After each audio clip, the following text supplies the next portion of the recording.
大灣萬達商圈，total總價19萬就可以買套全新嘅住宅。咁成日刷到視頻都見到，到底係千載難逢嘅筍盤啦，定係我哋隱藏不為人知嘅伏位呢？仲有好多 agent 宣傳啊，單價3000零蚊就可以輕鬆上車，咁新樓盤喎，仲要好多港人睇到個心喐喐，呢個價錢究竟係真定假呢？仲有宣傳話赤子萬達核心商圈，咁實際樓盤距離萬達超過1000米以上，交通配套、生活便利度，真相絕對係你估唔到嘅。今日阿澤就親身到現場拆解俾大家睇下先。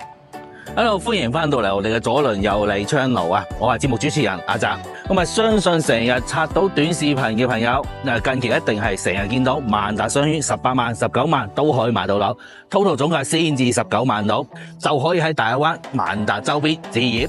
咁仲有好多 agent 啊，離譜到講咩啊？單價先3000幾蚊就可以上車全新嘅住宅單位，世界上邊有咁抵嘅筍盤啦？咁入邊到底有冇伏位呢？如果真係咁抵買，阿澤一早介紹俾大家啦。今日親身過去現場，拆解呢一個19萬嘅熱盤真實成交價、環境配套、戶型全面分析，睇下究竟值唔值得港人入手呢？ Let's go！ 係啊，首先話俾大家知道啊，呢個盤叫做最錦名庭啊，屋苑距離萬達廣場直線1700米啊，要開電單車都要6到7分鐘，行路過去仲要足足26分鐘啊，陰公，真係都幾考下腳骨力㗎。等你仲以為係咫尺商圈啊嗱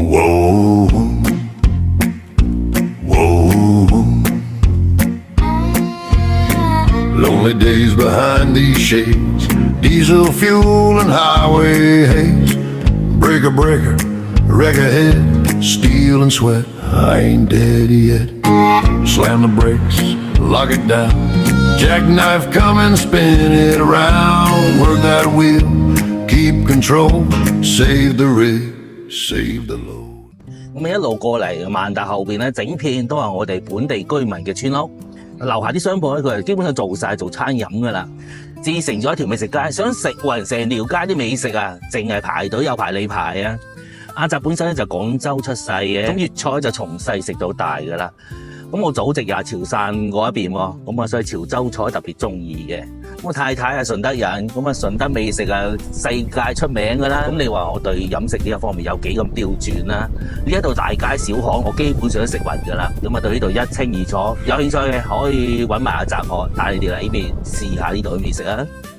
嗱，行到我哋農貿市場咧，即係我哋港人講嘅濕街市啊。咁距離我哋屋苑咧大概係1300米度，就喺我哋嘅萬達商圈後邊。佢喺萬達片區嚟講咧，就比較之大型嘅濕街市嚟噶。咁蔬果啊、鮮魚啊、肉食啊，同埋雜貨全部都係新鮮噶嚇。日常買餸咧，絕對係 perfect 噶啦。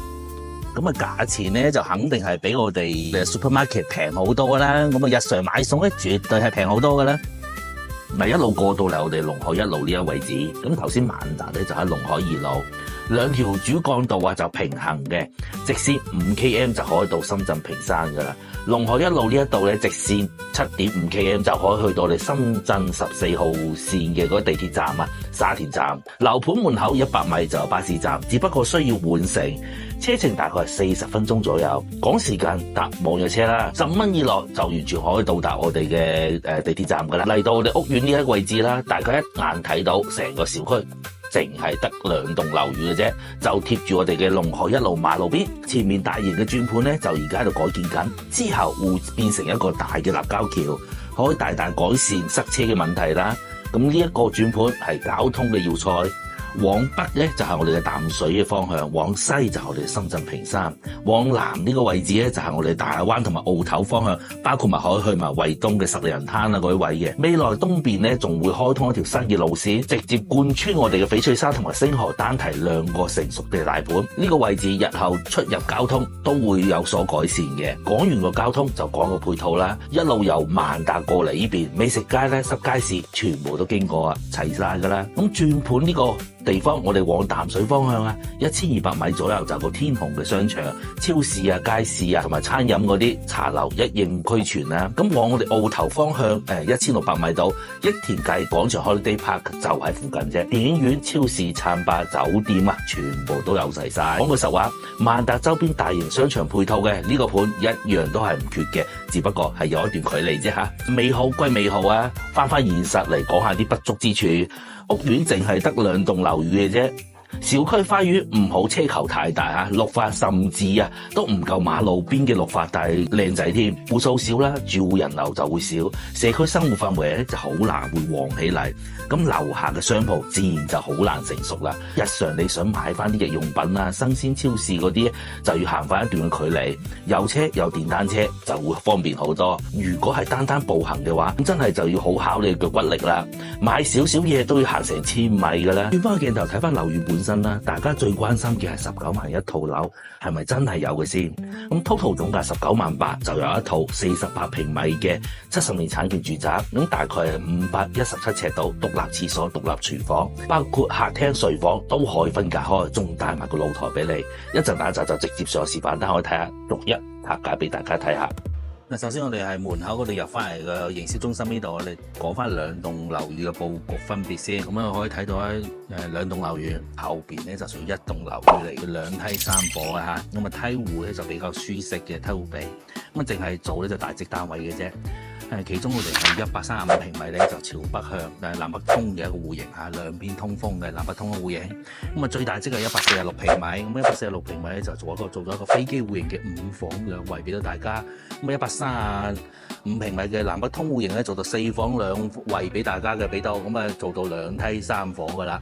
戶型各方面咧就靚仔好多噶啦嚇，梯戶比又舒適，又遠離我哋嘅馬路邊啦，噪音各方面係影響少好多嘅。移動位置咧就屬於係3梯6房噶啦，咁走廊就偏長裏邊嘅過渡，格局同公寓咧就比較之接近嘅。咁啊最細積咧就你可以睇翻就係48平米嘅戶型啦，朝南向。我哋其中有3個戶型係朝南向嘅。48、97同埋我哋嘅95嘅嚇，其中我哋係48平米做到1房1廳嘅啦，咁啊95平米到97平米咧都係做到3房，其中95平米咧佢嘅3房你係當佢2房使用嘅啫。咁啊朝北向嗰邊咧就係呢個位置，朝北向咧我哋係有2套積嘅，係91平米嘅嚇。咁啊所有單位我哋一眼望晒，3梯6房2棟嘅，咁啊1棟嘅就係2梯3房。OK， 我哋入去裏邊睇下。好，跟住落嚟就講翻係大家最關心嘅問題，19萬可以買到套單位係咪？真係有嘅，total總價19萬8，就有一套48平米嘅70年產權住宅，大概係517尺，獨立嘅廁所、獨立嘅廚房，咁啊客廳同埋睡房都可以分隔開㗎，仲帶埋個露台仔俾你啊！而家即時入去睇下。嗱，呢套單位嚟講咧就48.16平米。咁啊，裏邊嘅小面積大概係517尺度，咁入到嚟48平米呢套單位517尺計咧就19萬8 total 總價。雖然佢呢個價錢係有嘅，但係佢樓層咧就偏低嘅。阿澤建議係唔好揀嘅，真正你想攞到手嘅大概23、4萬度啦 total 總價。咁入到門口位置嘅左手邊就有個洗手間啦，洗手間係屬於明窗嚟㗎，好多我哋呢啲咁嘅1房1廳嗰啲廁所啊都係黑廁嚟嘅，係咪？我哋起碼帶到個窗口俾你，通風各方面 OK 嘅。咁再入到嚟呢度啦，嗱我哋可以睇到啲位置啊，都起碼可以間多個緊廚部分咧，叫做油煙味唔會入到房間啊嘛，係燃氣管道㗎。我哋屬於因為始終係我哋係住宅樓嚟嘅，唔係我哋嗰啲公寓嗰啲形式，所以係有明火設計嘅。呢個位置嚟講，我哋可以做多個隔斷，咁啊外邊有間房仔，呢度客廳仔，一個人住嘅話唔錯㗎，真係。起碼我哋係10零20萬喺我哋嘅萬達商圈附近啊，整套517尺嘅單位，仲有70年產權，唔會話嗰啲40年啊嗰啲嘢係咪？咁起碼我哋係屬於住宅形式。出到外邊嗱，可以睇到龍海一路就喺我哋嘅路邊，所以我阿澤嘅建議咧就盡量選擇翻高啲嘅樓層，低樓層嘅話咧噪音灰塵係多少有影響嘅。咁啊，我哋頭先我哋喺呢個位置就拍咗航拍俾大家睇，萬達就喺嗰邊，我哋呢條路入去啊。入去裏邊就係萬達，同埋嗰啲餐飲美食都喺嗰邊噶啦。咁啊呢邊嘅大轉盤咧就係嗰邊益田廣場啊，Holiday Park。咁啊左手邊有天虹，呢個位置過去咧就係我哋嘅地鐵，樓下咧就有巴士站噶啦，100米到嘅啫，100米就可以去到巴士站，乘搭巴士去地鐵站噶啦。咁啊成套單位嚟講517尺嚇，我哋而家掏個總價靚啲嘅樓層嘅23-24萬可以攞到手。你如果係一定要咬住19萬8嗰個問題嘅話，咁你選擇低樓層咯，都可以攞到手嘅，輕鬆上車。OK， 咁啊呢個單位嚟講，我哋一眼望晒個積嚟講咧，使用率都 OK 嘅，起碼我哋有獨立嘅洗手間、明窗。廚房可以做到緊廚部分係嘛？我哋起碼油煙味會傳入去，包括埋個客廳仔，我哋梳化、電視機全部可以安排得上去。房間嚟講咧，米半床都足夠晒㗎啦，米8唔好啦，冇位行啊。咁我哋位置呢個位置仲可以做多個到頂嘅衣櫃喺度，空間使用率 perfect。咁啊睇翻另外一個單位啊，佢旁邊就係另外一個積，我哋嚟翻另外一個積，呢個就係97平米啊。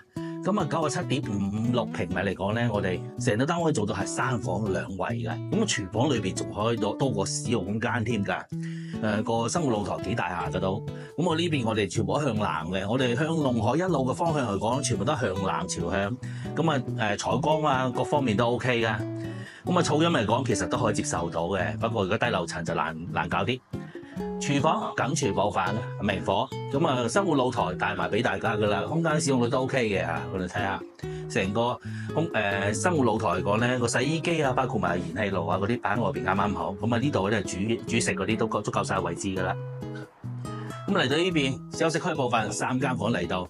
首先我哋見到嘅個客位，咁啊個洗手間嚟講，乾濕分離足夠晒位置噶啦，包括個明窗唔會話黑廁嗰啲。咁啊另外呢個位置嚟講咧，呢間房係屬於半贈送形式嘅露台房，我哋後期自己封翻窗之後咧，多一間房使用，可以做間衣帽間 OK 啊，因為呢埲牆如果可以打通埋過去嘅話，做埋主人房裏邊嘅衣帽間 perfect。咁啊，我哋睇翻呢間細房先啦。第二間細房嚟講朝南向係嘛，咁啊採光通風方面係 OK 噶啦。呢間房好市正下噶。嗱，呢啲係80磚，1、2、3、4、3.2米噶啦，去到咁啊，帶埋個飄窗嗰度就更加之大噶啦。咁我哋嚟翻我哋嘅主人房啊，睇翻主人房係套間設計噶啦，97平米做到3房2衛嚟講咧，帶埋個套間啊，呢個洗手間嚟講乾濕分離，使用率足夠晒嚇。個浴室嚟講，只可以做翻個鑽石型咯。嚟到主人房咧，個空間可能明顯細咗些少咯。米半床只可以做翻張，如果米8床可以真係衣櫃都冇位擺噶啦。咁啊，全部都係朝南向嘅嚇。我哋有2間房朝南向。呢間房露台房係屬於係我哋呢邊係西嘅，我哋呢邊係向西，因為我哋向深圳方向係西邊嚟嘅，咁啊西北咯。咁啊97平米呢一間咧就做到3房2衛。咁啊，講翻我哋個尺價嚟講咧，就係我哋而家所有嘅單位可以清水房，可以裝修。清水房單價低至係4999蚊，1平米啊，折合尺價嚟講咧，大概465蚊一尺嘅啫。咁啊，上會各方面都係非常之輕鬆嘅。我哋如果清水房前提想帶埋裝修咧，額外加到800蚊1平米。咁啊，清水房嘅話裝修自由選擇，唔強制捆綁銷售啊。你跟住落去睇埋另外一套單位。因為好多 agent 就話3990蚊可以攞到一套單位，咁呢一度嘅價錢啊都係有嘅嚇，不過俾大家睇下呢套單位究竟啱唔啱你先得。我哋嚟到睇到另外一個單位咧，就係我哋嘅95平米都做到3房2衛，但係嗰另外一間房咧，你覺得接唔接受到先啦？95平米其實做到2房嘅咋，有一間房真係嘥晒嘅。我哋入到嚟成個房啦，客廳、餐廳部分都是正噶啦。客廳出去直出露台都係向南嘅嚇。咁我哋首先我哋見嘅成個餐客廳好闊落，1、2、3、4、3.4米度嘅開間嘅成個客廳，包括餐廳嗰邊非常之開揚啊！咁我哋嚟到呢個位置啊，廚房緊廚部分，佢點樣3間房啊？我哋睇下呢度有間房，呢間房係算大下噶，邊有可能呢度做到間房啊？所以查實係真正係做到咩啊？95平米只可以俾到2房俾我哋嘅咋。咁啊95平米嘅情節下，只可以交到2房2衛，你覺得接唔接受到先得？咁我哋首先見到呢個位置咧，就係我哋嘅客位啊，乾濕分離，空間使用率好大嚇。而家咧就95平米呢隻積咧，就我哋有特價單位，低至係3990蚊，4000蚊左右1平米嘅啫嚇，最低噶啦。不過係屬於低樓層嘅，如果高樓層啲都會相比高少少嘅。主人房部分咧，套間設計，咁啊裏邊乾濕分離就足夠晒位置使用噶啦。咁包括埋我哋呢度嘅主人房裏邊嘅空間使用率咧都係差唔多噶啦。向南嘅2間房向南噶啦。咁啊成套即係講95平米，淨係攞到2間房俾你我哋嘅話，好似個空間使用率係差咗少少嘅，比起頭先97平米嚟講係嘛？咁就即係講成套點解要咁低嘅價錢？大家可以諗下啦。你少咗間房，先至多咗2平米嘅咋嚇，我哋97平米同埋95平米嚟計，所以有啲蝕底。咁我哋再嚟睇翻我哋北向嘅另外一套積，因為我哋有3套積咧，就向朝南向嘅，一套積係向北向嘅91平米。OK， 我哋嚟到91平米嚟講咧，入到去裏邊成個空間使用率都 OK 㗎，但係個位一不足咧就係朝北嘅。我哋向北嘅話咧，嗰個採光方面肯定係冇南向咁靚仔㗎啦。望出外邊。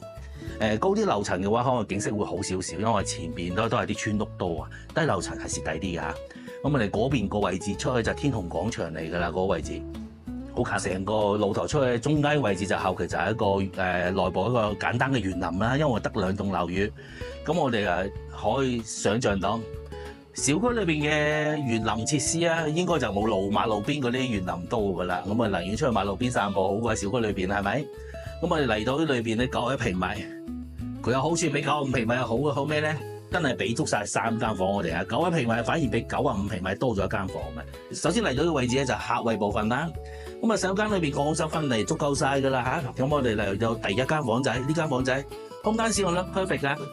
咁我嚟到呢個位置咧，可以睇到主人房啊，都足夠晒，仲要俾足晒情緒價值啊，帶多個洗手間俾我哋㗎。所以主人房做埋個套間設計啊，91平米仲可以做到3房2衛啊！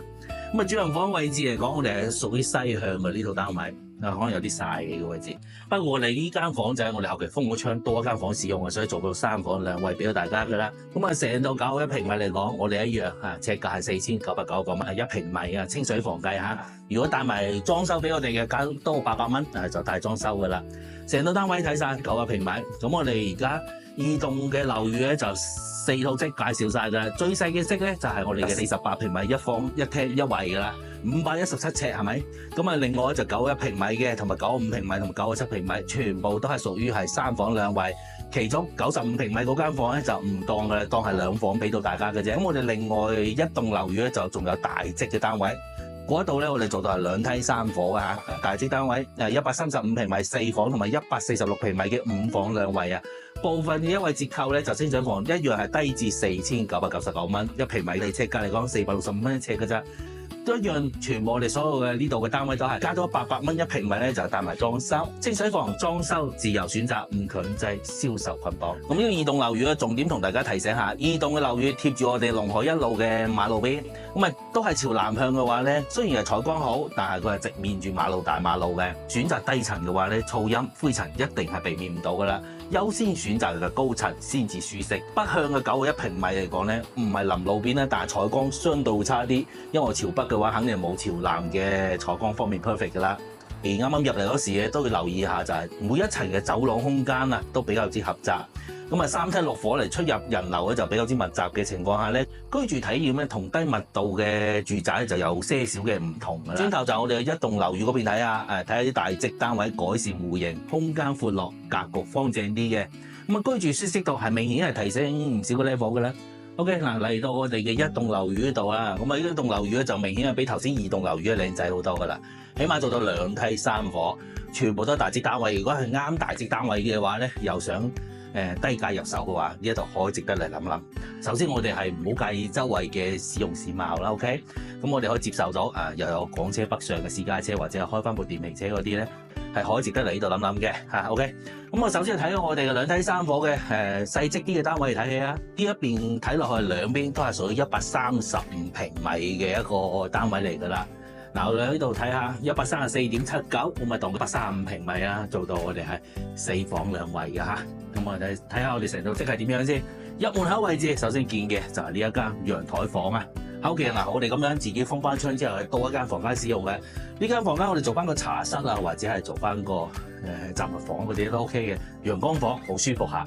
呢邊係朝北向，呢個西。咁啊採光嗰方面真係夠晒光猛㗎啦，西向嘅話係咪？咁啊入到嚟位右手邊呢度咧就第2間房仔，入到嚟位置，入到呢個位置右手邊就係第2間房仔啊。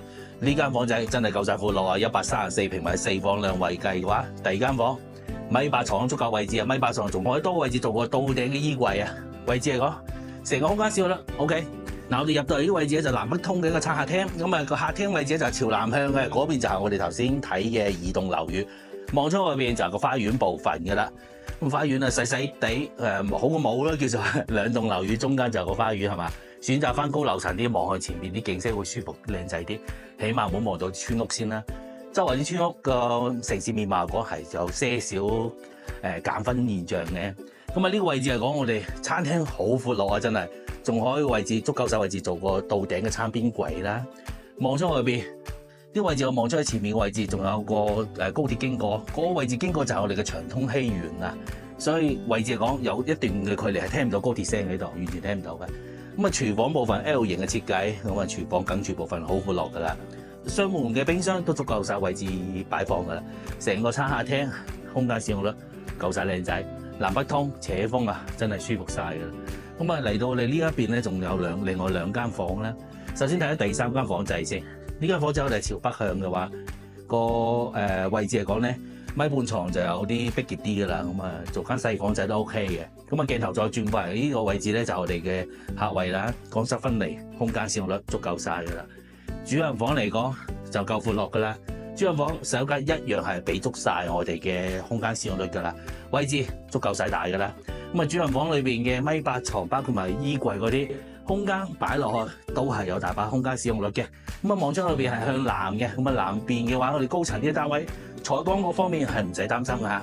134平米，134.79平米嚟講，做到4房2衛，最緊要係佢個餐客廳夠靚仔嘅，南北斜風，舒服晒噶啦。都係一樣啦，清水房4999蚊起，咁啊我哋帶埋裝修加到800蚊啊，就上車都非常之方便啊呢啲。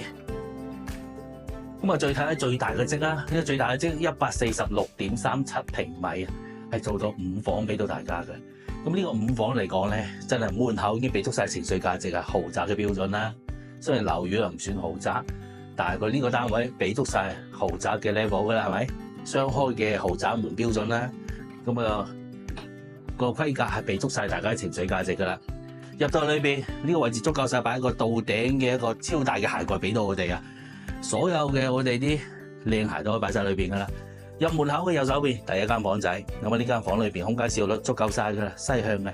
咁呢邊都係西向單位嚟嘅。咁呢邊嘅所有空間使用率都係 perfect 噶啦。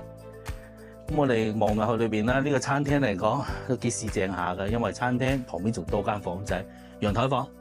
呢間房如果我哋係唔需要用到，其實可以將個餐廳再打埋出去，仲闊落添啊！4房足夠使用嘅話嚇，咁啊打埋出去採光方面仲靚仔。咁嚟到梗廚部分啦，成個廚房空間超大嘅 L 型嘅設計啊，裏邊仲帶埋個生活露台，哇！呢個真係4-5個人一齊烹飪美食都足夠晒位置啊！4個人排晒喺度，一個切菜，一個洗菜，一個炒菜，一個調味，都足夠晒位置噶啦。咁啊，餐廳位置又擺晒張大圓台，10個人都足夠晒坐啦。咁啊，個客廳咧就成個空間使用率都 OK 噶。南向，我哋望出去就係2棟嘅樓宇，直望出去就2棟樓宇啦。咁啊，南向單位，露台都好闊落啊，望出去都夠實闊落。成個客廳嚟講，空間使用率 perfect 啦，1、2、3、4、5 4米，開間4米嘅成個客廳。咁嚟到呢邊咧就另外一間房仔啊！你有冇發覺一樣嘢啊？呢個單位講其實都可以做咗個飛機戶型噶。嗱，呢邊係有3間房，嗰邊2間房，咁啊2+3啦，呢邊2房，呢邊3房，飛機戶型嘅一個設計嚟嘅。咁啊睇翻呢個最細個房間啦，呢間第5間房嚟講都係市正噶，向南向係嘛？南向嘅單位。咁我呢邊嚟講咧，我哋係成個客位嚟講，乾濕分離啊，足夠晒位置嘅明窗嘅。成套單位睇晒㗎啦。我哋呢度總共推出咗6隻席俾大家，最細去到48平米係嘛？咁啊最大去到146平米夠晒大㗎啦。咁啊全部單位講，我哋需要到邊度單位嘅，阿仔就可以再仔細同大家介紹下得嘅。咁啊包括埋你想上會嘅都可以問阿仔喺度計翻條數俾大家睇下。喺呢一度，阿澤同所有嘅港人講翻一個重點先啦。好多港人朋友覺得自己唔係小朋友讀書買樓睇唔睇學校冇乜所謂啦。阿澤真心提醒下大家，置業一定要睇埋個學位配套呢個問題，其實都係幾重要下噶。學位好唔好，直接影響到日後話轉手容唔容易嘅。學校配套咧就麻麻噶啦，有配套但係唔算係優質。亦都正係咁先至會有而家嘅超低樓價啦。OK， 今日嘅真實價格啦，優缺點全部都講晒俾大家知㗎啦。無論你係上會定係 full pay 阿澤都可以幫你額外申請到 discount 嘅優惠。但記得嗰句，買樓千祈唔好係盲目咁跟風啊！一見低價就衝動到入手。如果你係預算有限嘅，中意萬達多商圈生活嘅，又接受到呢個盤嘅不足之處，咁啊歡迎親自嚟到我哋現場實地嚟睇下個樓宇先。阿澤帶你睇晒所有嘅戶型、周邊真實嘅人流同埋生活氛圍，中立客觀咁，唔吹唔黑。嗱，最後咧就幫阿澤呢度點翻個免費嘅 like，follow 我嘅 channel 啊，持續更新大灣最新嘅樓宇資訊。subscribe my channel，下期繼續求真談盤，拜。